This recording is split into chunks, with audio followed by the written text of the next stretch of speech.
Warahmatullahi wabarakatuh.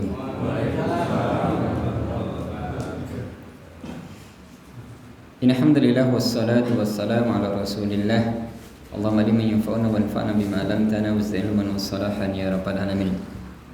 Allahumma as'aluka ilman nafi'an wa rizqan thayyiban wa 'amalan mutaqabbalan. Jamarakumullah.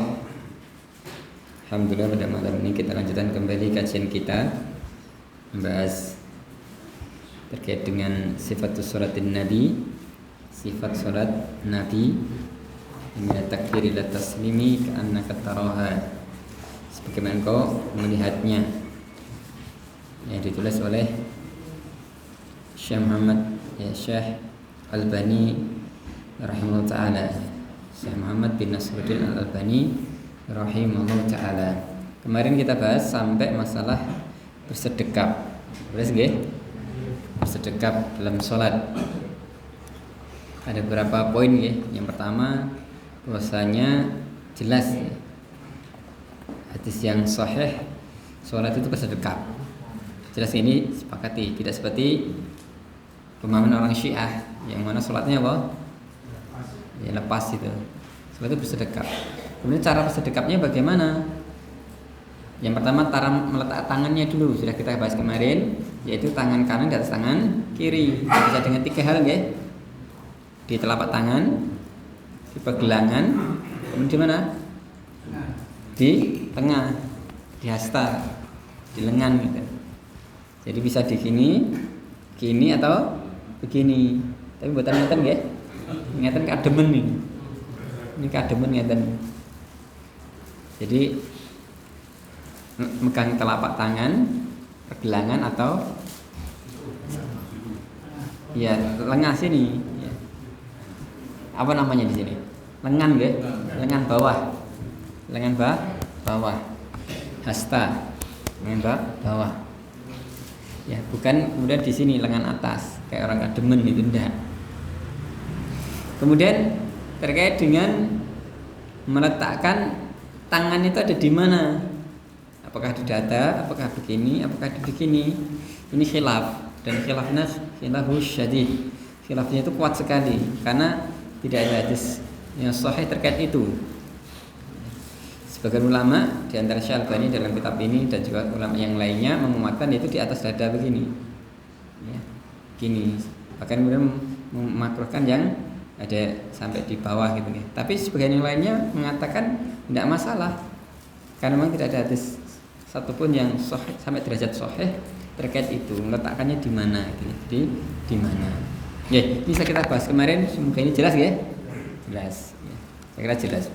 Kalau di sini yang digambar ini gambar ini disilang menunjukkan memang ini pendapatnya Syekh Albani yang beliau dan banyak ulama yang menguatkan itu juga ya.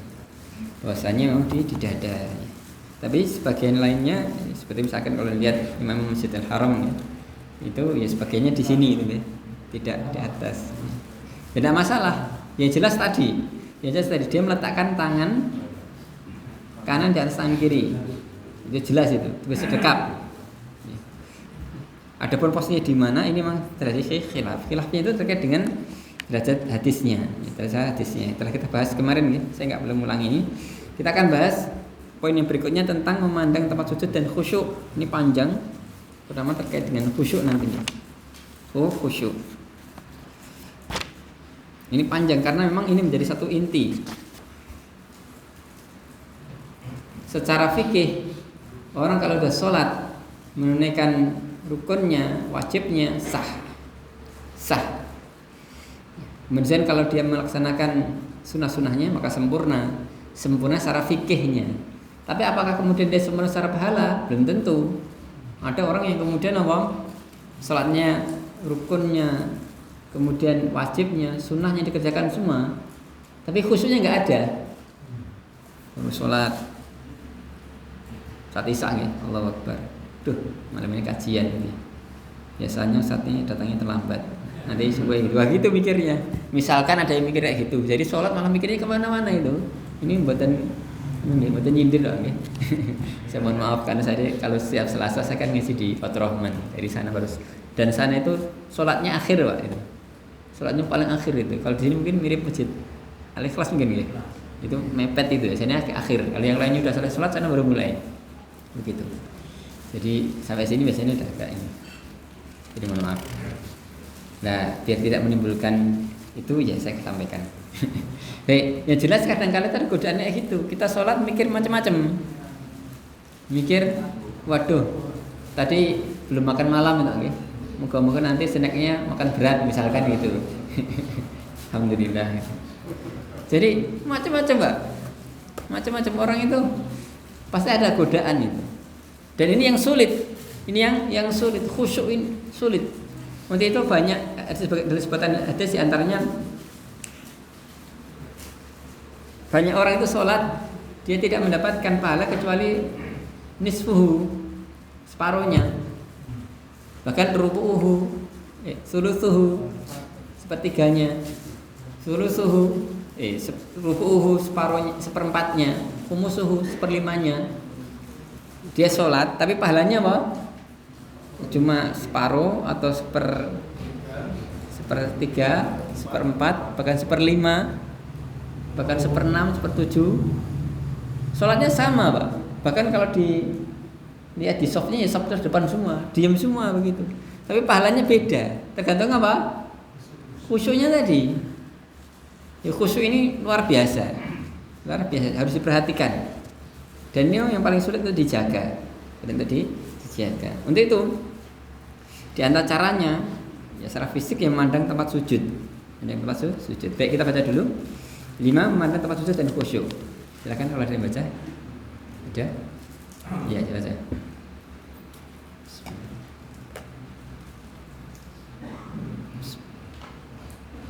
Karena sallallahu alaihi wasallam idza shalla qata'a ra'sahu wa rama bi basarihi nahwa al-ardi. Apabila Rasulullah sallallahu alaihi wasallam mengerjakan salat, beliau menundukkan kepalanya dan mengarahkan pandangannya ke tanah. Tatkala beliau memasuki Ka'bah, beliau tidak pernah mengalihkan pandangannya dari tempat sujudnya hingga beliau keluar dari Mina. Rasulullah SAW bersabda, "La yanbaghi an yakuna fil baiti syai'un yashghalu musalliya." Tidak sepantasnya ada sesuatu di dalam Ka'bah yang menyibukkan orang salat. Ya, baik. Kita baca ini dulu. Nanti berikutnya kita baca berikutnya. Jamarumakumullah, sebagaimana telah muallif ya Syekh Al-Albani sampaikan di awal dalam kitab ini, dalam kitab sifat salat Nabi ini, Syekh Al-Albani tidak banyak komentar. Ya komentar singkat-singkat. Kemudian membawakan dalil-dalil. Ini memang komitmen beliau begitu. Bagaimana kita tahu salatnya Nabi? Beliau tidak ngajari gini gitu. Beliau fokus pada inilah hadisnya. Inilah hadisnya berkaitan dengan itu. Ya kadang beliau komentar singkat-singkat aja, ya, menguatkan pendapat yang apa beliau kuatkan untuk memudahkan memahami. Tetapi secara umum modelnya kayak gini. Beliau membawakan hadis-hadis berkaitan dengan sholatnya Nabi. Baik. Hadis yang pertama, karena Rasulullah SAW idza shalla ta'a ra'sahu. Dulu Rasulullah SAW idza shalla, jikalau beliau sholat, ta'a ra'sahu, menundukkan pandangnya. Ta'a. Ini yang pernah belajar sorof bagus banget. Ini sorof rubai. Tidak bisa belum? Kita aja di buku Tamsil Tasrifiyah itu. Ta'a ya ta'ti'u, ta'atan, wa ta'an dan seterusnya. Tapi bukan buat tiktokan loh ya, beda itu. Ta'a ya ta'ti'u, ta'atan.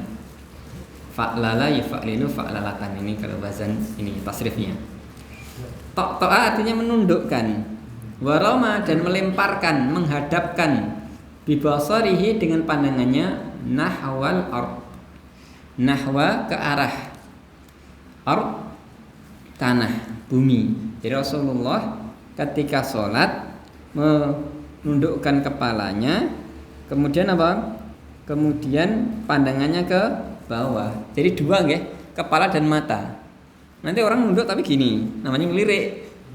Jadi kepalanya nunduk tapi matanya apa? Lirik kanan kiri nggak bener. Atau sebaliknya, bawah gini, kayak orang sogong. Mandang bawah tapi kepalanya apa? Oh, tegak itu. Ya, itu tidak bagus juga. Ini ada dua hal sebenarnya di sini tuh. Satu masalah kepala. Kepala itu tundukan. Kemudian pandangan. Pandangan ini konsentrasi. Jadi dia menggabungkan dua hal, menggabungkan ketundukan, tidak menyombong, mengangkat kepalanya, tapi kemudian juga dia memusatkan pandangannya. Ini dua-duanya harus ada, ya. Ta'ara ra'sahu wa rama bi basarihi nahwal ard. Menundukkan kepalanya dan mengarahkan pandangannya ke tanah. Dalam riwayat yang lainnya ke tempat sujudnya. Sujudnya. Ini jelas ya? Ini ya, jelas saya kira. Ini hadis riwayat Al-Baihaqi dan Hakim dan mengatakan hadis ini sahih. Ini sahih. Ya.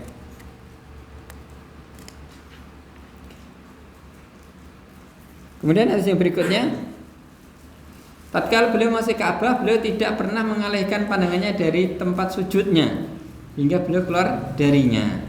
Keluar dari Ka'bah, Ka'bah. Ini juga bisa bermakna dua hal. Satu, ketika beliau sholat di Ka'bah, beliau melihat tempat sujudnya. Meskipun Ka'bah di depannya, tapi tetap dia meletaknya di bawah untuk kekhusyukan. Jadi tetap dia melihatnya di bawah, tidak lihat kemudian begitunya. Yang kedua, juga ini menunjukkan ketika orang sedang ibadah, itu asalnya ya itu yang dilakukan. Dia tidak mengangkat kepalanya, sehingga nantinya menimbulkan ya kesombongan, menimbulkan konsentrasian dan seterusnya. Dalam menundukkan kepala, pandangannya juga demikian, ditundukkan, diturunkan, sehingga akan terasa lebih khusyuk, ya, lebih tenang dan lebih merendahkan diri. Ya, tidak mengangkat kepalanya. Rasulullah SAW juga bersabda, la yanbaghi an yakuna fil baiti syai'un yasghalul musalli. Ya. La yanbaghi, tidak sepantasnya, tidak selayaknya, an yakuna, ada sesuatu fil bait, di al-bait, di Ka'bah. Di Ka'bah. Ini terkait dengan Ka'bah, tapi sekaligus sebenarnya ini juga bisa bermakna tempat ibadah secara umum. Tempat ibadah secara umum. Tapi yang dimaksud al-bait di sini adalah Ka'bah. Syai'un, sesuatu. Ini yang bahasa Arab adalah ini penafian. Sekaligus sebenarnya larangan. Tidak ada. Dilarang gitu. Syai'un, sesuatu. Kalau dalam kaidah bahasa Arab, nakiratu fi siyaqin nafi au nahyi yufidul umum. Ada kata nakirah. Nakirah itu apa, Ustaz? Tidak ma'rifat. Ma'rifat itu apa? Tidak nakirah. Nanti bulat gitu ya. Intinya tidak tertentu. Apapun itu. Ini mirip la ilaha illallah. Tidak ada sembahan. Apapun itu. Jadi tidak ada satupun itu. Apapun itu. Tidak layak ada sesuatu, apapun itu. Yasghalul musalli, yang menyibukkan orang yang sholat. Kalau tadi orang yang sholat itu sendiri menundukkan pandang matanya, biar biar kemudian bisa khusyuk dan seterusnya. Kalau yang ini berkaitan dengan tempat ibadahnya, jangan sampai di Ka'bah atau ini tempat ibadah secara umum. Apa nih Pak? Hujan. Alhamdulillah. Allahumma sayyiban nafi'an. Allahumma sayyiban nafi'an. Berhenti Pak. Jadi jangan sampai tempat ibadah itu ada sesuatu yang menyibukkan. Apapun itu. Mulai dari misalnya tempat sujudnya. Sujud itu biar kemudian orang tidak sibuk. Tapi kalau tempat sujudnya keluar ada motifnya batik, batiknya rumit, ya tambah sholat sambil ngeliatin motifnya itu. Atau seperti yang saya dulu ceritakan, saya pernah sholat di Surabaya di salah satu tempat itu ada akuarium di depannya Pak. Waduh, ini buat dikhusuk-khusuk kan nggak usah khusuk Pak, liatin ikannya jalan Pak. Jadi begini itu tembok, sisi depan itu agak bolong. Ada anunya, kolamnya itu. Jadi tembus itu ada kacanya itu. Jadi tembok depan itu kaca, selain itu ada kolam gitu ya. Ya lihat ini ikannya gitu. Jadi sholat itu sambil apa? Menikmati ikan itu. Betul secara estetika bagus, tapi kan ini ibadah. Tidak hanya butuh estetika, tapi butuh apa? Ketenangan. Jadi sesuatu itu ketika tidak pada tempatnya aneh. Aneh. Masjid itu ya tempat ketenangan untuk ibadah khusyuk. Ini malah kemudian dibikin aneh-aneh yang kemudian orang tidak khusyuk. Adapun kalau misalnya diletakkan di tempat yang tidak mengganggu sholat ya tidak apa-apa, mungkin di depan masjid atau mungkin di samping kanan kiri biar kemudian nyaman, enak dan seterusnya ya tidak apa-apa. Tapi jangan di tempat yang kemudian orang sholat terganggu dengan itu. Termasuk juga ada ornamen-ornamen atau apapun itu yang kemudian bisa mengganggu orang sholat. Apapun itu, sekali lagi apapun itu. Termasuk mungkin niatnya baik, orang naruh misalkan apa running text atau apa nih terlalu rendah, sholat bisa lihat itu Pak, melihat ini di running textnya itu sambil baca, kalau bisa agak tinggi, jadi ketika tidak sholat, misalnya pengajian atau apa bisa lihat, tidak apa-apa, tapi ketika sholat nggak bisa, jadi kalau bisa memang dia ya, tidak sejajar dengan pandangan mata di atasnya itu, ya, tidak sejajar dengan pandangan mata. Kalau di atasnya kan udah aman itu, aman, terutama di bagian depan. Jangan terlalu banyak kemudian motif atau yang lainnya yang itu bisa mengganggu orang yang sholat. Yasulu al-musalli. Jelas ya? Ya ini. Jadi ini terkait dengan tempat ibadah. Jangan sampai ada hal-hal yang kemudian mengganggu orang sholat. Termasuk juga ini tidak hanya tempatnya, yaitu orang-orang yang sedang sholat. Sedang sholat jangan mengganggu yang lainnya. Jangan sampai sudah jelas mau sholat, pakaiannya macam-macam, kokoh tidak tertandingi, coblos, macam-macam. Apalagi nanti yang saat ini itu banyak, ya meskipun mungkin tujuannya bagus Pak, ya. Ada kadang-kala itu ya untuk dakwah itu bagus, ya. Misalkan macam-macam lah itu kan banyak itu. Apa contohnya? Di kaos-kaos itu kan banyak tulisan-tulisannya gitu, ya enggak? Macam-macam gitu. Ya, baik. Jangan, ini bukan tempat iklan, bukan tempat untuk itu. Sholat ya dengan pakaian yang indah, tapi jangan sampai kemudian mengganggu orang yang di belakangnya atau yang di sampingnya. Pakai yang layak, tapi tidak mengganggu orang yang lainnya, menyibukkan yang lainnya. Jelas ya? Baik. Itu berikutnya dibaca. Rasulullah SAW melarang menengadahkan pandangan ke arah langit dalam sholat. Beliau mempertegas larangan tersebut dengan sabda beliau, la yantahiyanna aqwamin yarfa'una absarahum ila sama' fi sholat aw la tarji'u ilayhim wa fi riwayah aw la tuhqafanna absarahum. Adalah orang-orang yang berhenti memandang ke langit ketika sholat, atau pandangan mereka tidak akan kembali kepada mereka.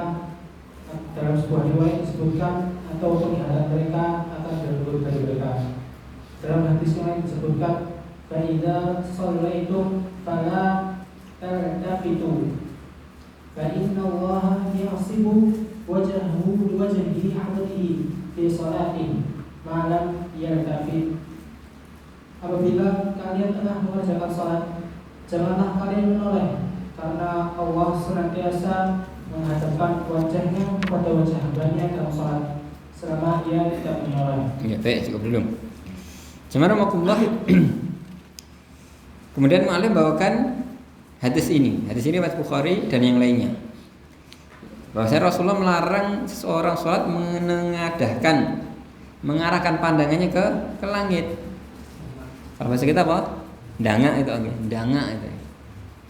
Beliau mempertegas larangan tersebut dengan sabda beliau.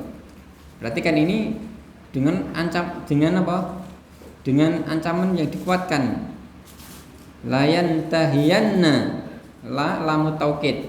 Kemudian ada nun taukid lagi. Jangan sekali-kali atau hendaknya mereka benar-benar berhenti. La yantahiyanna, ya, ada lamu taukid, ada nun taukid, penguat. Jangan hendaknya mereka benar-benar berhenti. Aqwamun yarfa'u absarohum ila sama, yang suka mengangkat pandangannya ke langit, melihat ke atas. Fi salat, di dalam salat. Artinya kalau tidak dalam salat tidak terlarang. La tarji'u ilaihim atau sekali-kali pandangannya tidak akan kembali ke dia. Tidak bisa melihat lagi gitu ya. Wa fi riwayah, dalam riwayat yang lainnya, tofanna absaruhum, atau pandangannya itu akan direnggut, akan dihilangkan. Yang jelas di sini ada al-wa'id dan syadid, ancaman yang keras bagi orang-orang yang sholatnya menghadap ke atas, dangak. Selain itu, selain tidak boleh dangak, juga tidak boleh tengok kanan tengok kiri. Hadis yang berikutnya, dalam hadis yang lainnya disebutkan, fa idza shallaitum, jikalau kalian sholat, tengah mendirikan sholat, fala yaltafitu, jangan sekali kalian menoleh. Fala yaltafitu, jangan menoleh. Fa innallaha yansibu wajhahu liwajhi abdihi, sebenarnya Allah itu menghadapkan wajahnya kepada wajah hambanya dalam sholat. Malam yaltafit, selama dia tidak menoleh. Di sini ada beberapa faedah. Yang pertama adalah larangan menoleh dalam sholat. Jelas ya? Ini jelas. Jadi jangan sampai sholat noleh kanan noleh kiri. Ini jelas. Yang kedua, di sini juga ada faedah masalah tauhid. Allah memiliki wajah. Jadi disebutkan di sini apa? Allah akan menghadapkan wajahnya. Fa innallaha yansibu wajhahu, Allah akan menghadapkan wajahnya kepada hambanya sedang apa? Sedang sholat yang menghadap dia. Di sini aja ada faedah lainnya, yaitu tentang al-jazaa min jinsil amal. Balasan sesuai dengan amalnya. Orang yang menghadapkan dirinya kepada Allah, Allah akan menghadapnya. Dalam artian Allah memperhatikannya. Tapi ketika dia noleh, melengos, ya Allah akan apa? Allah tidak akan, aku juga akan melengos dari dia. Allah tidak akan menggubrisnya, tidak akan memandangnya. Bayangan Pak, jenengan misalkan ada orang, kemudian nemu jenengan di situ nggak dipandang Pak, kira-kira tersinggung nggak? Jenengan Pak, siapa namanya Pak? Ya Pak Malik. Saya kan begitu, tapi ngomongnya sambil ke sana itu, atau sambil nggak melihat itu, ngomongin nggak dianggap itu. Kira-kira sakit hati nggak kita? Sakit hati gitu kan? Enggak, waduh itu saudaranya sakit hati, karena nggak menghargai. Ketika sedang bicara, sedang berdialog, ya melihat dengan sopan gitu ya. Jangan sampai kemudian nengok kanan nengok kiri, tidak sopan.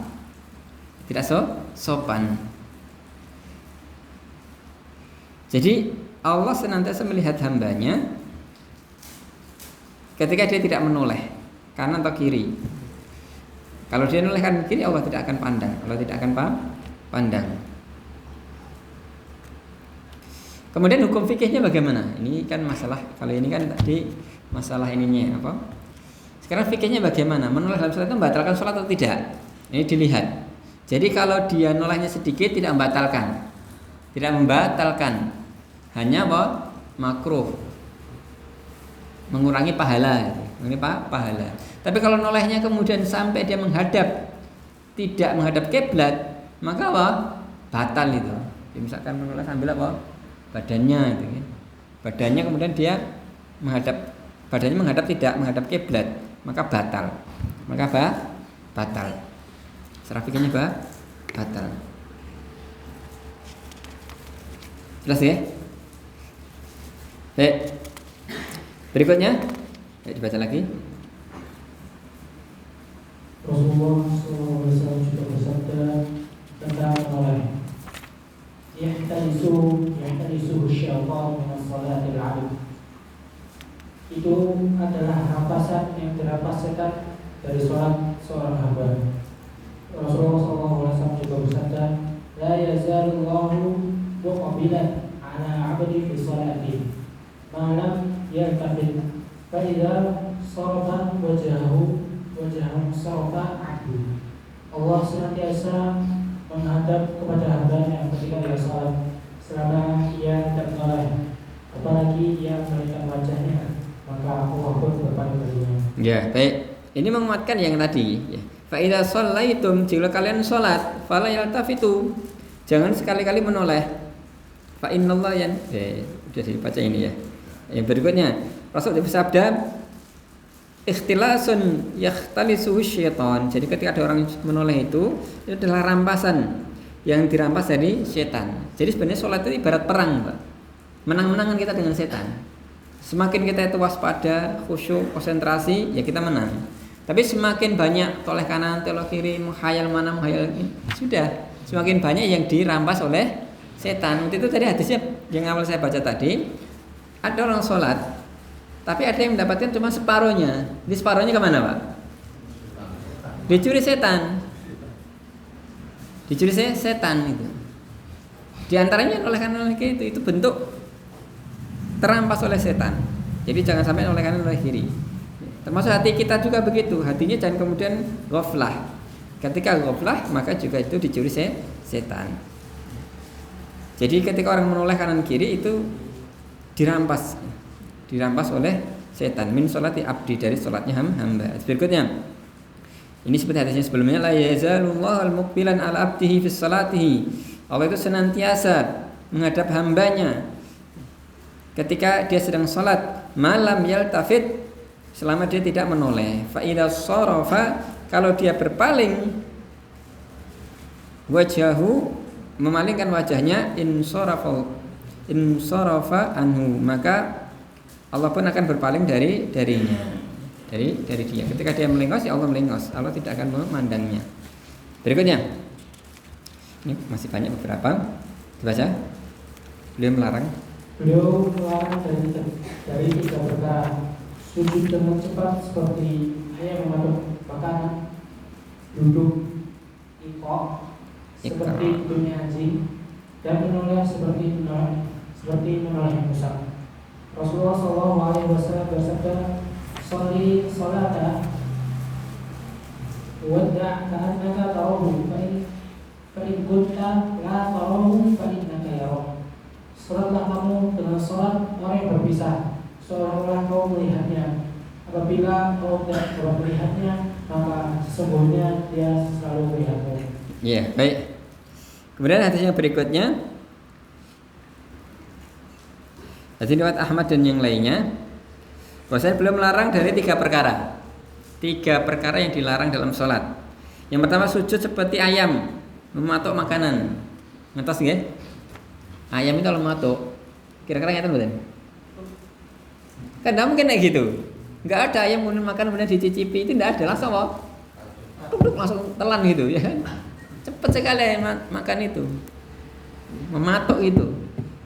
Nah, sholat jangan kayak gitu. Jadi kalau ada orang buat coba itu di apalagi di ketika tarawih ya. 21 rakaat 7 menit, Pak. Oh, itu enggak seperti ayam matuk lagi, itu udah kayak senam aerobik gitu. Gitu. Dilarang. Harusnya tumak nina, berhenti sejenak. Jangan seperti ayam matuk. Jadi enggak, sama sekali tidak ada jedanya. Tidak ada jedanya. Kemudian kedua, dilarang duduk iqa'a. Iqa'a itu duduk seperti duduknya anjing. Duduknya seperti duduknya anjing. Ini dia mau mempraktekkan enggak ini? Soalnya ini kalau enggak dipraktekkan susah, enggak kelihatan itu nih. Ya, jadi tidak boleh seperti duduknya anjing. Ngerti duduknya anjing nggih? Ngerti saya duduknya anjing? Ya kayak nyeper itu apa nih istilah kita nggih? Nyeper gitu.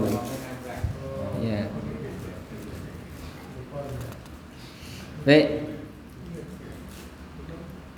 Kemudian beliau juga melarang menoleh seperti menolehnya musang. Ya, musang ngetos ya? Kalau di kita apa? Tupai. Garangan. Apa kalau musang itu? Luwak. Jadi kan dia gitu. Kan kok kiri gitu. Ya, baik. Jadi sebenarnya menunjukkan juga kondisi hati. Orang itu kalau suka mau Karena biasanya memang hatinya itu tidak tenang gitu. Coba lihat misalkan orang yang coba lihat misalkan kalau gambar itu apa? Ada lihat raja atau apa itu. Pasti kan dia menjaga pandangannya ya enggak? Tenang, pasti begitu. Tapi kalau orang yang ini banyak gerak itu. Jadi sebenarnya pandang itu menggambarkan kondisi hati juga. Menggambarkan kondisi kejiwaan juga. Sholat itu kan identik dengan ketenangan, kekhusyukannya sudah tenang, jangan nolak kanan nolak kiri. Jangan menoleh seperti menolehnya musang. Hadis berikutnya Rasulullah bersabda, kalau ini dari sisi penghayatan, sholli sholatal muwaddi. Sholatlah sebagaimana kalian seperti sholatnya orang yang berpisah. Sholli sholatal muwaddi. Ini perintah. Asalnya perintah itu wajib, wajib. Tapi bisa juga bermakna perintah itu menunjukkan sebuah anjuran. Sholatlah kalian seperti sholatnya orang yang berpisah. Ka'annaka tarahu, seolah engkau melihatnya. Fa'in kutala tarahu fa'innahu yaraka, maka tahuilah dia melihatmu. Ini dua tingkatan dari ihsan sebenarnya. Dalam hadis apa? Jibril ya. Hadis Jibril disebutkan tingkatan Islam itu kan ada 3, Islam, iman dan ihsan. Tingkatan yang paling tinggi ihsan disebutkan dalam hadis itu Rasulullah bersabda, yaitu wa anta'budallaha ka'annaka tarahu fa illam takun tarahu fa innahu yaraka. Jadi ada dua tingkatan. Ihsan sendiri ada 2 tingkatan. Yaitu yang tingkatan paling tinggi, engkau ibadah pada Allah seolah-olah engkau melihatnya. Engkau melihatnya, melihat Allah. Melihat Allah. Seolah-olah melihat Allah. Tapi ini enggak mudah, Pak. Sampai tingkatan seperti ini itu tidak mudah. Seolah-olah melihat langsung itu tidak mudah. Itu perlu ya sebuah juhud, usaha, ketenangan dan seterusnya. Atau minimal yang tingkat di bawahnya, fa illam takun taru fa innahu yarak. Kalau engkau tidak bisa melihatnya, maka yakinlah dia melihat kamu, melihat kita. Jadi keyakinan bahwa kita dilihat Allah. Kita dilihat Allah. Walillahil masalul a'la. Allah memiliki perumpamaan yang lebih tinggi. Saya ilustrasikan sederhana, Pak. Ilustrasikan sederhana. Misalkan orang kerja dia di kantor. Ketika dia kemudian bisa, ini dilihat apa? Dia melihat atasan, Pak. Kira-kira semangat enggak? Semangat, pasti ini. Atasannya ada, dia lihat langsung atasannya itu. Apalagi ambil gitu, Pak, langsung. Udah melihat, ambil dengar suaranya itu. Dia pasti akan ini. Atau dia misalkan ada CCTV atau yang lainnya, dia merasa diawasi. Diawasi. Pasti juga kan apa? Akan lebih ini. Jadi dia melihat langsung atau dia merasa diawasi. Tentu yang lebih tinggi yang dia lihat langsung. Lihat langsung karena dia lihat langsung. Dia yang aktif. Dia yang aktif. Baik. Jadi sholatlah seperti sholatnya orang yang mau berpisah. Itu seolah-olah sholat yang terakhir. Sholatlah sebagaimana kau melihatnya. Kalau kau nggak mampu, yakinlah Allah melihatmu. Ya baik, sekali lagi. Hadis berikutnya. Beliau juga bersabda, ma min mri'in muslimin tahduruhu sholatu maktubat fa yuhsinu wudu'aha wa khusyu'aha wa ruku'aha illa kanat kafaratan lima qablaha min al-dhunub ma lam yu'ti kabiratan wa kadzalika tahaqqul kullah. Tidaklah ada seseorang mendapati waktu sholat wajib, kemudian dia membaguskan wudunya, khusyuknya, rukuknya, melainkan sholat itu akan menjadi penebus bagi dosa-dosanya yang telah lalu, selama ia tidak mengerjakan dosa besar. Hal ini berlaku sepanjang masa. Rasulullah SAW pernah sholat memakai baju tenun yang bergambar, lalu beliau melihat sepintas kepada kawan-kawan itu.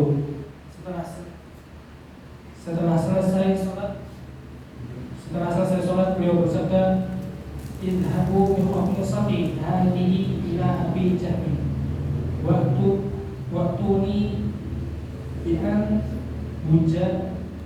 bujaniyatin Abi Jahm fa innaha alhatni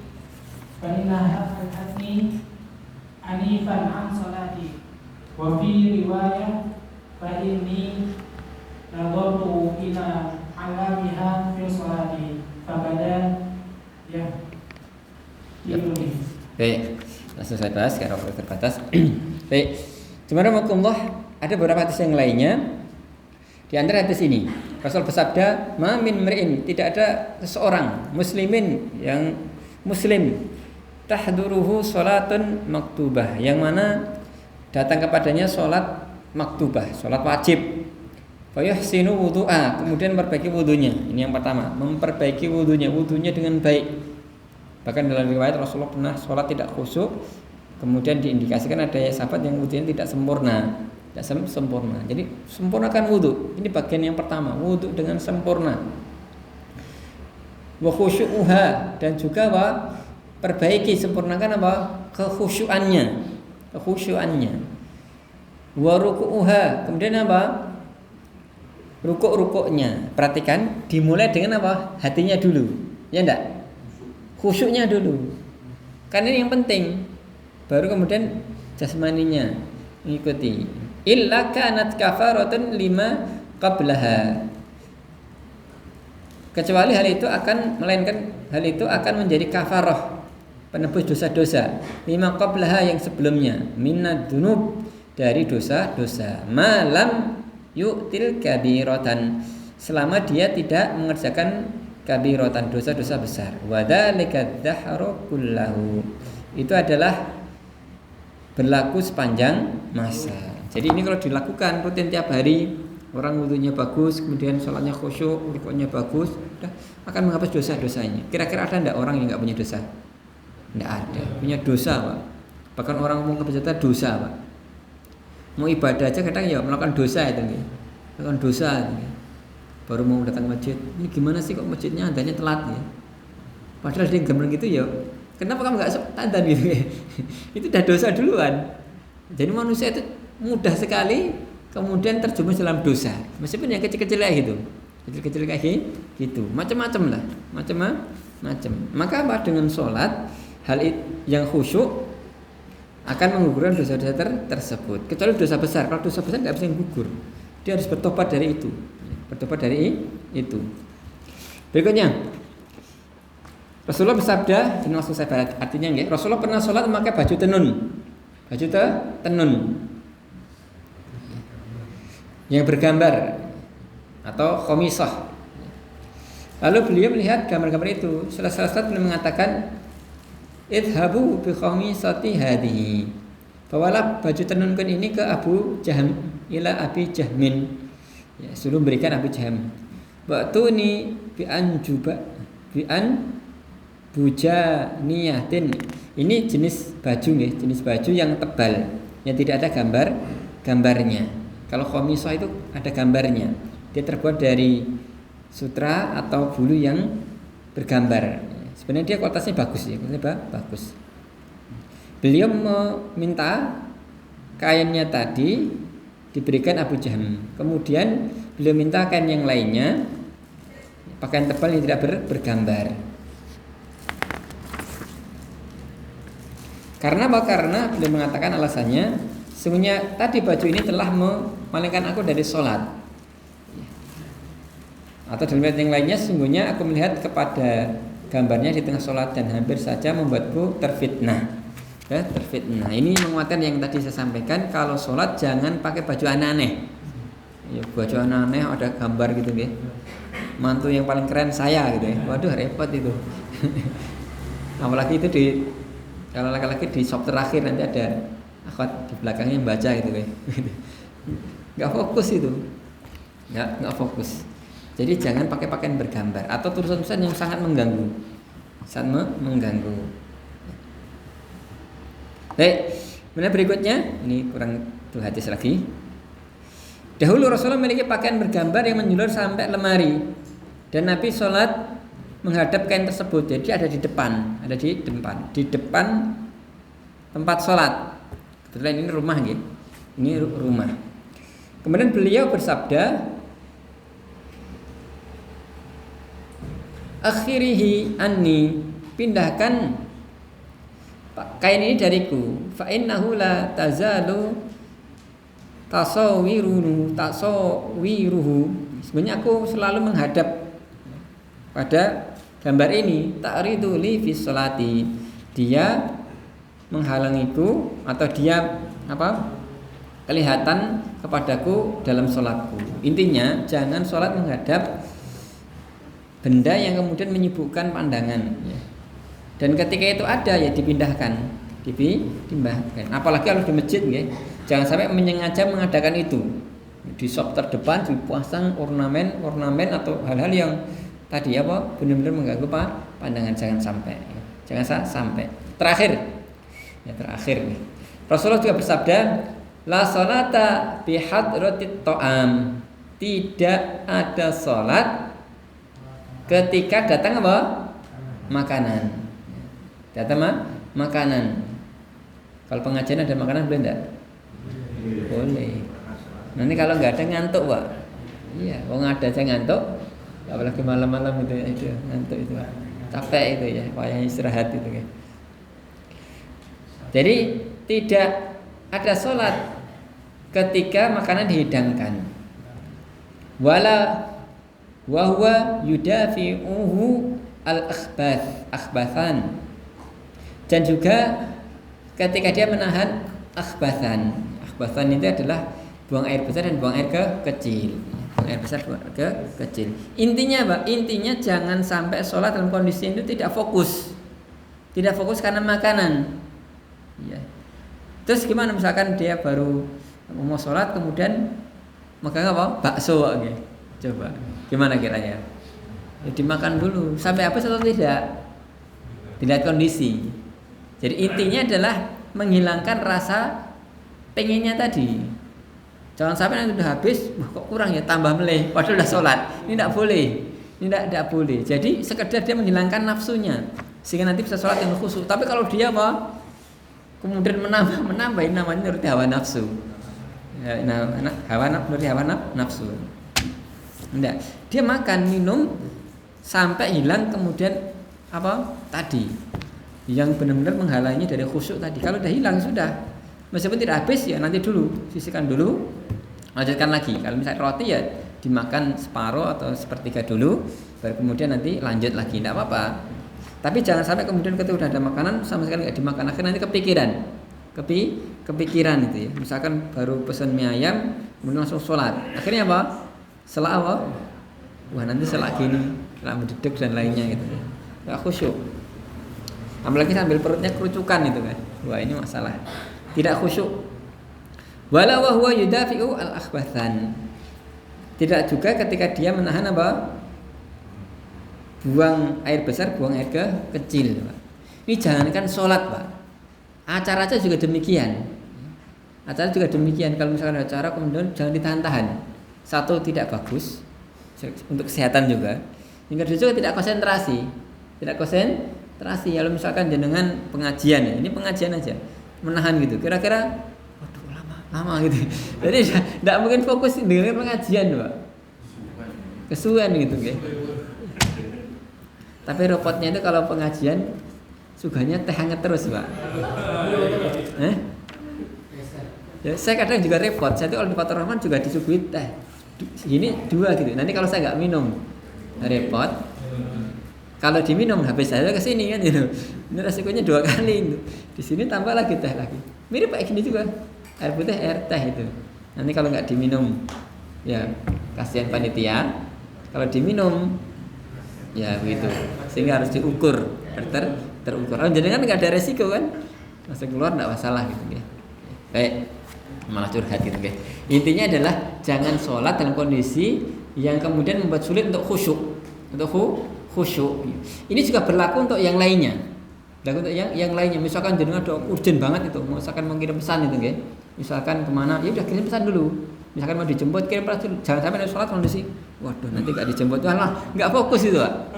Kirim pesan dulu, tidak apa-apa, singkat, kirim pesan. Jangan malah WA-an panjang, nggih. Singkat aja. mau sholat tolong jemput di sini, dah selesai. Kirim kemudian apa? Tuh. Jangan sampai nanti malah ya misalkan ibu-ibu sedang pesan kopi gitu ya. Misalkan nanti habis Isya mau makan martabak atau apa gitu ya. Sudah diklik-klik, tinggal ngeklik, langsung klik Bu. Nanti kalau enggak malah apa? Kepikiran, nanti sholat tadi masih di keranjang, belum di check out. Kan gitu mikirnya. Wah, nanti tak ganti ini, enggak fokus ya, Bon. Kalau jadi udah check out, klik, bayar, selesai. Tenang. Tapi kalau belum, pasti sholat apa kepikiran itu? Kepikiran nanti apa? Ganti ini, ganti itu kan gitu. Ini sih mau beli sate ayam, sate kambing, atau beli tengkleng, atau beli ini, kan gitu. Jadi usahakan selesaikan dulu sebelum sholat. Terus sholat. Akhirnya sholat dalam kondisi bisa fokus, fokus. Baik, saya kira demikian yang bisa kita bahas. Semoga bermanfaat. Wa'alaikumsalam. Wassalamualaikum warahmatullahi wabarakatuh.